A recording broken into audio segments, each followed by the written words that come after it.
RS study में आप सभी का एक बार फिर से स्वागत है। कक्षा 9 एनसीईआरटी गणित में हम प्रश्नावली 10.3 हल कर रहे हैं, जिसका प्रश्न क्रमांक 2 हल करेंगे आज।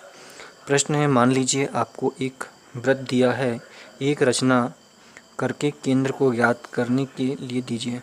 तो हमको एक वृत्त यहाँ पे दिया गया है और उसका केंद्र ज्ञात करने के लिए हमको एक रचना यहाँ पे देनी है।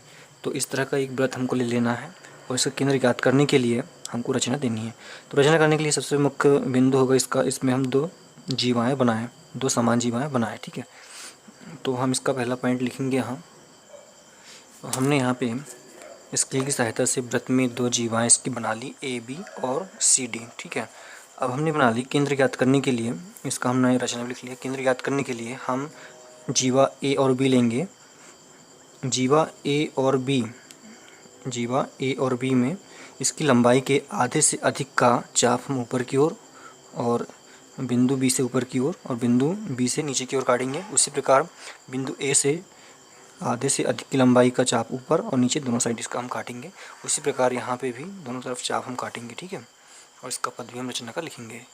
तो हम सबसे पहले बी से लेते हैं और यहाँ पे इसका आधा हो रहा है अगर ये, तो इसकी थोड़ी और लंबाई हम यहाँ पे बढ़ा लेंगे।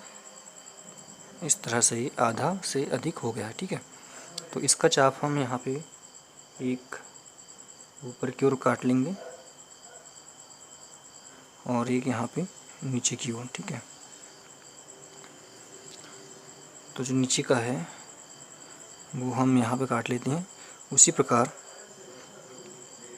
बिंदु ए से ऊपर की ओर चाप यहाँ पे ये कट जाएगा और नीचे की ओर कहाँ पे, यहाँ पे। ठीक है, और इसका कटान बिंदु ये यहाँ पर रहेगा। तो हमको दो बिंदु यहाँ पे प्राप्त हो गए हैं, एक ये वाला और एक ये वाला। ठीक है, और यहाँ से एक लाइन हम खींच देंगे।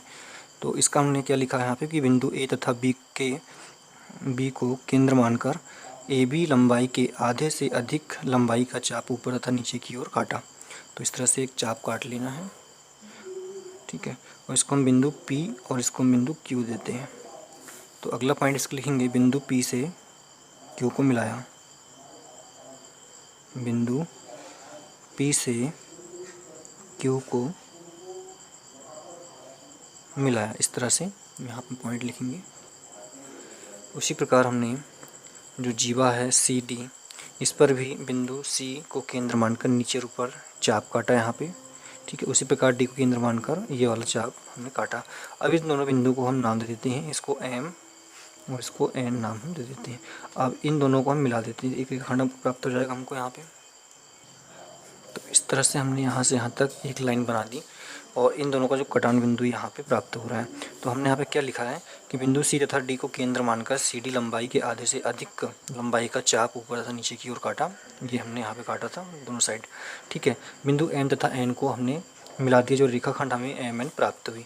अब यहाँ पे जो रेखाखंड है PQ और दूसरा MN, दोनों जहाँ भी प्रतिच्छेद करती है वो बिंदु हम O नाम यहाँ पर दे देंगे। ठीक है, और जो प्राप्त होगा वही इस वृत्त का केंद्र होगा। तो क्या लिखेंगे हम यहाँ पे 6वें नंबर डालकर कि रेखाखंड कौन सा P और Q तथा MN जिस बिंदु पर प्रतिच्छेद करते हैं वही वृत्त का केंद्र होगा। ठीक है, तो ये वृत्त का केंद्र होगा ये वाला। तो हम अगला पॉइंट डाल कर सकते हैं कि इस प्रकार हमें बिंदु O केंद्र वाला वृत्त प्राप्त होता है। ठीक है, इस तरह से हमारा ये प्रश्न क्रमांक दूसरा भी कंप्लीट हो जाता है।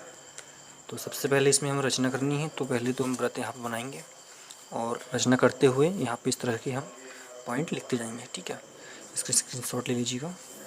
अगली वीडियो में अगला सवाल हल करेंगे। धन्यवाद।